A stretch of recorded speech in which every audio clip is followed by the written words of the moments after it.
Breaking news చూస్తున్నాం. ప్రజాభవన్లో రేపు అఖిలపక్ష ఎంపీల సమావేశం జరగనుంది. భట్టి విక్రమార్క అధ్యక్షతన అన్ని పార్టీల ఎంపీలతో సీఎం రేవంత్ రెడ్డి భేటీ కానున్నారు. కేంద్ర ప్రభుత్వం వద్ద రాష్ట్రానికి సంబంధించిన పెండింగ్ సమస్యల పరిష్కరణకు చర్చించాలనే ఉద్దేశంతో అన్ని పార్టీల ఎంపీలతో సమావేశం నిర్ణయించింది ప్రభుత్వం.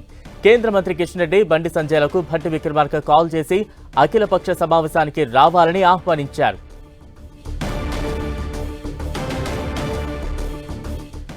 ఇక అఖిలపక్ష సమావేశానికి సంబంధించి మరింత అప్డేట్స్ అందించేందుకు మా ప్రతినిధి శ్రీకాంత్ సిద్ధంగా ఉన్నారు. శ్రీకాంత్, బలరాం, రేపు ప్రజాభవన్లో అఖిలపక్ష సమావేశం జరగనుంది. ఈ సమావేశానికి తెలంగాణకు చెందిన ఎంపీలంతా హాజరు కాబోతున్నారు. ఎంపీలు హాజరు కావాలని స్వయంగా డిప్యూటీ సీఎం మల్లు భట్టి విక్రమార్క ఎంపీలందరికీ ఫోన్ చేసి చెప్పారు. రేపటి సమావేశం ద్వారా రాష్ట్రానికి రావాల్సిన నిధుల గురించి ఎక్కువగా ఫోకస్ పెట్టే అవకాశం ఉంటుంది. రాష్ట్రానికి కేంద్ర ప్రభుత్వం నుంచి రావాల్సిన నిధులు, కేంద్ర ప్రభుత్వం నుంచి ఇంకా రాష్ట్రానికి రావాల్సిన సహకారం, అభివృద్ధి విషయాల్లో కానీ ఇతరత్ర విషయాల్లో కానీ కేంద్ర ప్రభుత్వంతో ఎలాంటి సహకారం పొందవచ్చన్న అంశంపై ఎంపీలతో చర్చించి అందుకు అనుగుణంగా కేంద్ర ప్రభుత్వంతో చర్చలు జరిపేందుకు ప్రభుత్వం సిద్ధమవుతుందని చెప్పుకోవచ్చు. ప్రధానంగా ఇటీవల రాష్ట్ర ప్రభుత్వాన్ని నిర్ణయాలను మనం పరిశీలించినట్లయితే బీసీ రిజర్వేషన్లపై కూడా ఓ అడుగు ముందుకు వేసింది.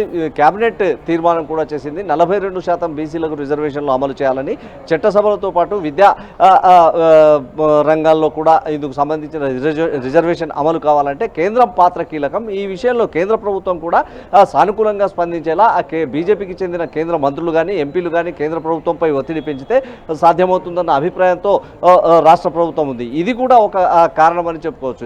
దీనికి తోడు రాష్ట్ర ప్రభుత్వం చేపడుతున్న ప్రాజెక్టులకు సంబంధించిన నిధుల విషయంలో ఇటీవల ముఖ్యమంత్రి రేవంత్ రెడ్డి ప్రధాని మోడీని కలిసి విన్నవించారు. కానీ మోడీ నుంచి సానుకూల స్పందన రాలేదన్న ఒక చర్చ మాత్రం బయటకు వచ్చింది. ఈ నేపథ్యంలో కేంద్ర ప్రభుత్వం నుంచి సానుకూలంగా నిధులు రాబట్టుకోవాలి, రాష్ట్ర అభివృద్ధికి తీసుకోవాల్సిన చర్యలపైనే ఈ రేపటి సమావేశంలో చర్చ జరిగే అవకాశం ఉంటుంది. అవసరమైతే అఖిలపక్షం తరపున ఎంపీలంతా కూడా త్వరలో జరగబోయే పార్లమెంటు సమావేశాల్లో ఢిల్లీ వెళ్ళి కేంద్ర ప్రభుత్వం నుంచి రాష్ట్రం పూర్తిగా సహకారం, కేంద్ర ప్రభుత్వం రాష్ట్రానికి పూర్తిగా సహకారం అందించే విధంగా ఎలాంటి వ్యూహాలు అమలు చేయాలన్న దానిపై చర్చించే అవకాశం ఉంది. Balaram, right, thank you Srikanth.